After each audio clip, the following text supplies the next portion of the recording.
मेरे भाई ने अडानी का मुद्दा उठाया, सवाल पूछे संसद में, इसीलिए ये सब हुआ है। जो केस, जिस केस का स्टे कंप्लेनेंट ने खुद मांगा था, 1 साल से स्टे था, अडानी पे जो भाषण दिया मेरे भाई ने, उसके बाद अचानक उस केस को जिंदा क्यों किया? ये सरकार अडानी पे जवाब देना नहीं चाहती, डरती है इन सवालों से, इसीलिए ये पूरी प्लानिंग के तहत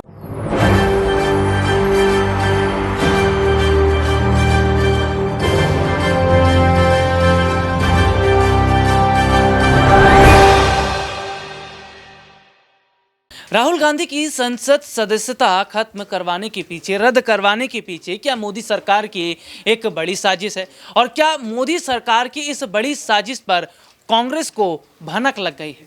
और अडानी का मुद्दा छुपाने के लिए क्या राहुल गांधी की संसद की सदस्यता को खत्म करवाया गया? सवाल एक ये भी बन रहा है कि लगातार संसद में अडानी के खिलाफ बात करने वाले राहुल गांधी जेपीसी जांच को लेकर ज्वाइंट पार्लियामेंट्री कमेटी की मांग करने वाले राहुल गांधी के खिलाफ क्या जानबूझकर सरकार ने इस तरह का कदम उठाया? नमस्कार, मैं हूं राहुल शर्मा, आप देख रहे हैं SPN न्यूज। स्वागत है आप सभी का हमारे इस प्रोग्राम में।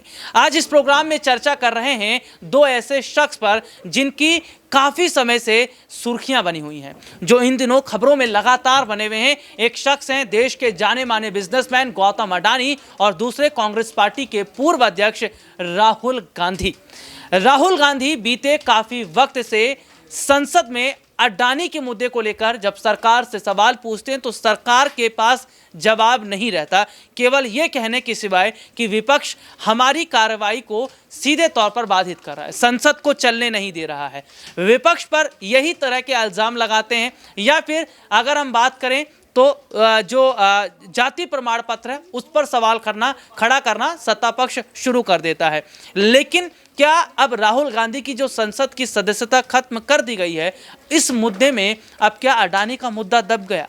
और क्या सरकार इस बात को भलीभांति समझ रही थी कि 2024 में अडानी का मुद्दा उठेगा तो वोट शेयर पर असर पड़ेगा, इसलिए उससे पहले ही इनकी संसद की सदस्यता खत्म कर दो, इनके घरों पर बुलडोजर चलवा दो, ईडी सीबीआई बिठा दो, ताकि यही मुद्दा घूमता रहे और अडानी को जनता भूल जाए। इसी मुद्दे पर मेरे साथ बातचीत करने के लिए मेरे कुछ खास सहयोगी मौजूद हैं, जिनसे हम चर्चा करेंगे और वो ये भी बताएंगे कि मौजूदा वक्त में क्या अडानी का मुद्दा छुपाने के लिए राहुल गांधी की संसद की सदस्यता को खत्म किया गया है। नाज़मीन हमारे साथ जुड़िए। नाज़मीन बहुत बहुत स्वागत है आपका। और पहला सवाल नाज़मीन मेरा ये रहेगा कि राहुल गांधी की संसद सदस्यता खत्म हुई नहीं कि कांग्रेस ने सड़कों पर उतरकर बवाल मचाना शुरू कर दिया। बहन प्रियंका भी आई हैं, मल्लिकार्जुन खड़गे हैं, अशोक गहलोत हैं, सचिन पायलट, अधीर रंजन चौधरी, हर कोई कांग्रेस पार्टी का समर्थन कर रहा है। क्या ये जो कहा जा रहा है कि राहुल गांधी की संसद की सदस्यता को खत्म करके मोदी सरकार ने बहुत बड़ी जंग जीत ली है, क्या वाकई कुछ ऐसा है? देखिए, जंग तो नहीं जीती है। जिस तरीके से यहाँ पर ये मुद्दा उठता है अडानी का और मुद्दा उठता है पीएम नरेंद्र मोदी का, जिसको लेकर राहुल गांधी संसद से सड़क तक जाते हैं और लगातार इस मुद्दे को उठाते हैं। अब इस मुद्दे को दबाने के लिए बेशक आपने राहुल गांधी की संसद सदस्यता रद्द करवा दी है, बेशक आपने उन पर शिकंजा कसने के लिए, उनकी आवाज़ को दबाने के लिए काफ़ी हथकंडे आजमाए हैं, लेकिन राहुल गांधी ने भी साबित कर दिया है कि वो डरने वालों में से नहीं है और लगातार इसी मुद्दे को उठाते रहेंगे।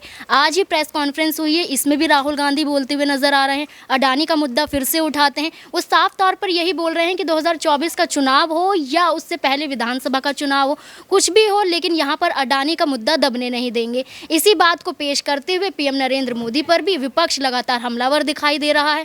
कांग्रेस के तमाम मंत्री नेता सड़क पर तो है, लेकिन साथ साथ विपक्ष पार्टियां भी उनके साथ एकजुटता दिखा रही हैं। दिल्ली से आप आम आदमी पार्टी को देख लीजिए, बिहार से देख लीजिए, आप उत्तर प्रदेश से देख लीजिए, अखिलेश यादव को देख लीजिए, तमाम ऐसे मंत्री हैं जो यहाँ पर राहुल गांधी के समर्थन में आ रहे हैं, क्योंकि यहाँ पर साबित किया जा रहा है कि मोदी सरकार की तरफ से लोकतंत्र पर खतरा बन गए हैं। नाज़मीन एक सवाल और रहेगा कि सत्ता पक्ष का ये कहना है कि भाई हमने राहुल गांधी के लिए सारे दरवाजे बंद कर दिए, लेकिन कांग्रेस पार्टी का कहना है कि अभी न्यायालय तो बाकी है, अब हम हाई कोर्ट में जाएंगे, वक्त पड़ी तो आगे सुप्रीम कोर्ट में भी जाएंगे, तो कोर्ट से जो न्याय की उम्मीद है या कोर्ट से जो कहा जा रहा है कि भाई हमें वहां से कुछ ना कुछ तो राहत मिल जाएगी, ऐसा कुछ मिल पाएगा राहुल गांधी को या गांधी परिवार को? देखिए बिल्कुल, क्योंकि राहुल गांधी ने जिस तरीके से कहा है कि अगर ये मुद्दे को लेकर ज़्यादा तूल दिया जाएगा, ज़्यादा बढ़ावा होता है तो वो हाई कोर्ट, सुप्रीम कोर्ट का रुख करेंगे, और रुख करना बहुत ज़रूरी भी हो जाता है, क्योंकि जिस तरीके से 4 साल पुराने मुद्दे को उठाया जाता है और मोदी सरनेम को लेकर राहुल गांधी पर हमला किया जाता है, दोषी करार दिया जाता है, संसद सदस्यता रद्द कर दी जाती है, यानी कि चारों तरफ से घेरने की कोशिश मोदी सरकार ने तो कर ली है। लेकिन राहुल गांधी ने भी डंके की चोट पर कह दिया है कि हम इस मुद्दे को लेकर दबने वाले और चुप रहने वालों में से नहीं हैं। तो ऐसे में सुप्रीम कोर्ट का और हाई कोर्ट का रुख करना बहुत ज़रूरी हो जाता है, और वहाँ से न्याय की उम्मीद तो बहुत ज़रूरी है, क्योंकि कहा जाता है कि न्यायालय के पक्ष में जो फैसला आता है, न्यायालय जो फैसला करता है वो सही करता है। तो राहुल गांधी को भी अभी जो उम्मीद है वो बखूबी देखी जाएगी कि उनके कदमों पर ही उतरेगी। जी, बहुत बहुत शुक्रिया आपका। और देखिए, हमारी सहयोगी ने विस्तार से बताया कि भाई अभी न्यायालय है, कोर्ट है, और कोर्ट में कांग्रेस पार्टी जाने की पूरी तैयारी कर रही है। लेकिन इन सब के बीच में अपने दर्शकों को एक खबर दिखाते हैं कि कैसे प्रियंका गांधी ने देखा कि जब भाई राहुल फंस गए हैं तो सड़क पर उतरकर न सिर्फ मोदी सरकार को खुली चुनौती दी, और उन्होंने कहा कि वक्त हमारा भी आएगा तो सरकार समझ ले। देखिए रिपोर्ट। भाजपा के स्पोर्ट्स पर्सन हो, चाहे मंत्री हो, चाहे उनके सांसद हो, चाहे प्रधानमंत्री खुद, सुबह से शाम तक वो मेरे परिवार के बारे में, राहुल जी के बारे में,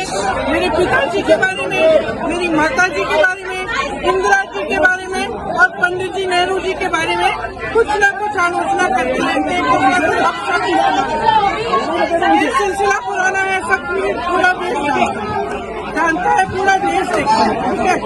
उनके खिलाफ किसी जज ने किसी 2 साल का सेंटेंस नहीं दिया, उनको डिस्क्वालीफाई नहीं किया। और मेरे भाई ने क्या किया, अडानी का मुद्दा उठाया। मेरे भाई ने अडानी का मुद्दा उठाया, सवाल पूछे संसद में, इसीलिए ये सब हुआ है।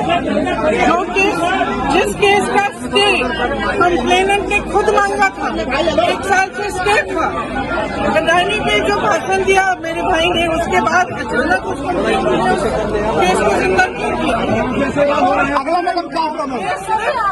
ये सरकार अडानी के जवाब देना नहीं चाहती, डरती है इन सवालों से, इसीलिए ये पूरी प्लानिंग के तहत किया गया है ताकि राहुल जी अगला कदम क्या होगा मैम आपका? देखिए, मैंने कहा अगला कदम क्या होगा? मैंने कहा है कांग्रेस लड़ेगी, राहुल जी लड़ेंगे, हम सब लड़ेंगे। ये हमारे रगों में जो खून दौड़ता है ना, ये शहीदों का खून है। सुन लीजिए, जिस खून को आप बार बार परिवारवादी कहते हैं, बार बार आप आलोचना करते हैं, बार बार आप शब्द इस्तेमाल करते हैं, ये खून रहा है इस देश के लिए, ये पीछे हटेगा नहीं, डरते नहीं है, लड़ते रहेंगे और आज खड़े रहेंगे। ये रिपोर्ट आपने देखी जिसमें हमने प्रियंका गांधी का एक बयान अपने दर्शकों को दिखाया। और देखिए, सीधे तौर पर आज राहुल गांधी की सदस्यता रद्द नहीं हुई है। मानो ऐसा लग रहा है कि होली और दिवाली एक ही दिन आ गई है। मानो ऐसा लग रहा है कि तमाम त्योहार आज ही मना लेना चाहती है भारतीय जनता पार्टी, क्योंकि इससे खुशी की बात नहीं है। एक आवाज को दबा देना, क्या इसे एक त्योहार के तौर पर कांग्रेस पार्टी मानती है? राहुल गांधी की सदस्यता खत्म कर ली तो मानो भारत और पाकिस्तान का मुद्दा इन्होंने सुलझा लिया। मेरे साथ मेरे खास सहयोगी आशिफ सर भी मौजूद हैं।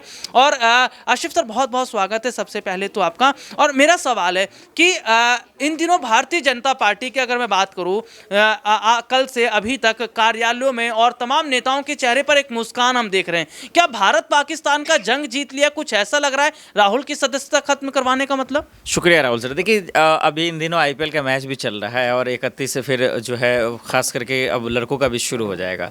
इस मैच में हमारा आप नोटिस करते हैं कि विपक्ष जितना मजबूत होता है उतना ही मैच देखने में मजा आता है। लेकिन इस लोकतंत्र के खेल में एक चीज़ हमने देखा कि मोदी जी को अकेले चुनाव लड़ने में मज़ा आता है, या बीजेपी को पिच पे अकेले बैटिंग करने में मज़ा आता है। ये चाहते हैं कि भाई विपक्ष वाले को ना बॉलिंग आए ना बैटिंग आए, मज़ा नहीं आएगा।